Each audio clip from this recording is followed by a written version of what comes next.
Is there an issue in British politics which provokes stronger views?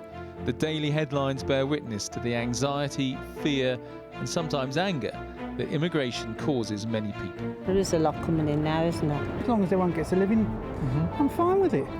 Too much. Why? Well, it's taking all the money out of the country. An exclusive poll for 5 News reveals that 71% of us think immigration in the last 10 years has been too high. A third of people think immigration has had a negative effect on their lives. And if European migrants want to come here to work, nearly 3 in 5 of us believe they should already have a job lined up.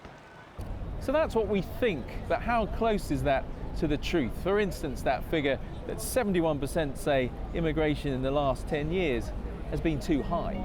Back in the early 90s, more people were actually leaving Britain than coming. By 2010, the net figure for immigration, that's those arriving minus those leaving, was 242,000 a year.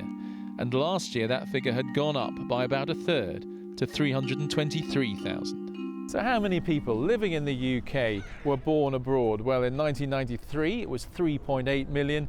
2014, 8.3 million, nearly 13% of the population. But being born abroad can cover a lot of categories. I mean, I was born abroad.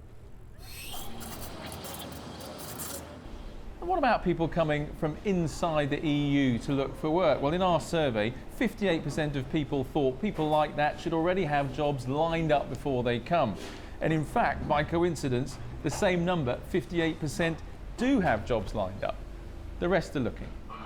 And those who've looked at this don't believe that they are taking our jobs. There's no fixed number of jobs that the UK economy can create.